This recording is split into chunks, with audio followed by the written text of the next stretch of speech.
In one photograph, a man stands barely over 5 feet tall, wearing rough clothing, staring straight into the camera. And yet behind that small frame was a force that would leave one of the darkest marks on American history. How did this man, Charles Manson, come to symbolize fear, manipulation, and the end of an era? To understand the shock that followed the murders of 1969, we must first understand the world that existed before them. Late 1960s America was restless and divided. Young people were questioning authority, protesting war, rejecting traditional values, and searching for meaning. California especially became a magnet for those seeking freedom, music, and a new way of living. But alongside hope and idealism, there was also confusion, disillusionment, and vulnerability. Charles Manson arrived in this environment after spending most of his life behind bars. His childhood was marked by instability, neglect, and repeated institutionalization. By the time he was released from prison in the late 1960s, incarceration was the only structure he truly knew.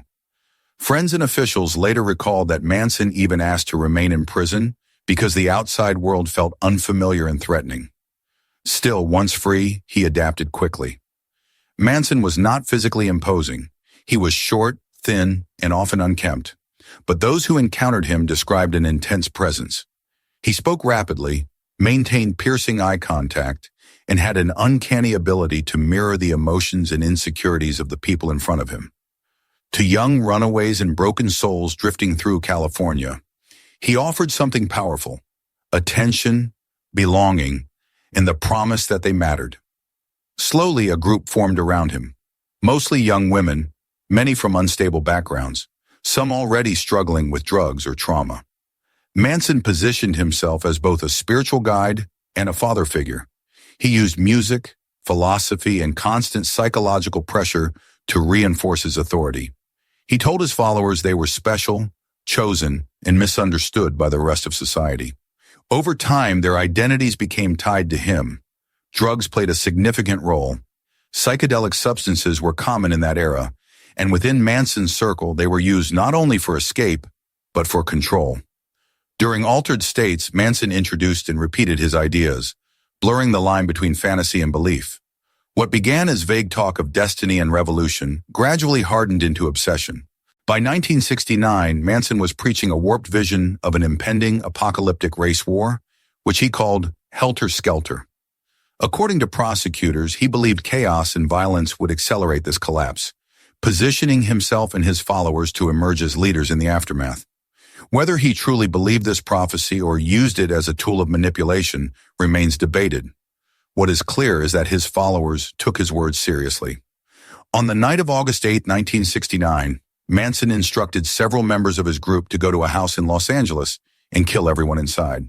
He did not go with them. Instead, he remained behind, giving directions and expecting obedience. Inside the home were actress Sharon Tate, who was pregnant, and several others. By morning, 5 people were dead. The brutality shocked the city. The following night, the violence continued. Another couple, Lino and Rosemary LaBianca, were murdered in their home. Again, the crimes were vicious and deliberately staged. Messages were written at the scenes, amplifying fear and confusion. Los Angeles was gripped by terror. People locked their doors, armed themselves, and wondered who might be next. For months, the murders seemed disconnected, almost random.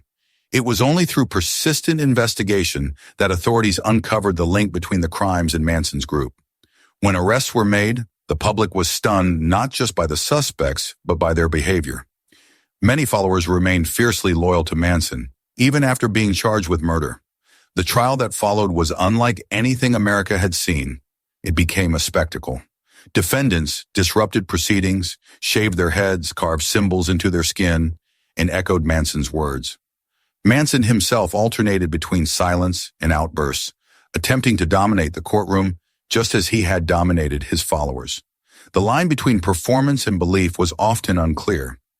Prosecutors faced a challenge. Charles Manson had not physically committed the murders, but they argued that he was the architect behind them, that his psychological control was so complete that the killers acted as extensions of his will. The jury agreed. In 1971, Manson and several followers were convicted of murder and conspiracy. Initially sentenced to death, Manson's punishment was later commuted to life in prison after changes to California law. He would spend the rest of his life behind bars, granting interviews, writing letters, and continuing to cultivate his image as a dangerous icon. He died in prison in 2017. Public reaction to Manson has always been complex. Many respond with disgust and mockery, reducing him to his appearance or stature as a way to strip him of power. Others focus on his crimes, arguing that no explanation can lessen the harm he caused. There are also those who look deeper, trying to understand how manipulation works and how ordinary people can be led to commit extraordinary violence. The case raises uncomfortable questions. How much responsibility lies with a leader who never wielded the knife, but commanded those who did? How do trauma, neglect, and institutional abuse shape a person without excusing their actions? And how does society protect vulnerable individuals from falling into destructive belief systems? Charles Manson became more than a criminal. He became a symbol. For many, the murders marked the end of the innocence associated with the 1960s counterculture. The idea that peace, love, and freedom could coexist with such brutality forced a national reckoning. Trust fractured, fear replaced idealism. Today, decades later, the name Charles Manson still provokes strong emotion. Not because the facts are uncertain, but because the implications are disturbing. His story reminds us that evil does not always appear powerful or commanding. Sometimes it appears small, charismatic, and familiar. Sometimes it grows quietly, feeding on loneliness and belief. The victims of the Tate LaBianca murders are remembered not just for how they died, but for what their deaths revealed about society at that moment in history. Their loss exposed cracks that had been forming beneath the surface, and those cracks are lessons that remain relevant today. As we look back, we are left not with a mystery of guilt, but with a challenge of understanding. Understanding how manipulation works, understanding how vulnerability can be exploited, and understanding how easily a search for meaning can be turned into a path toward destruction. So we ask you, as viewers and as members of society, what do you think about this case? Was Charles Manson a product of his time, or a warning that transcends generations?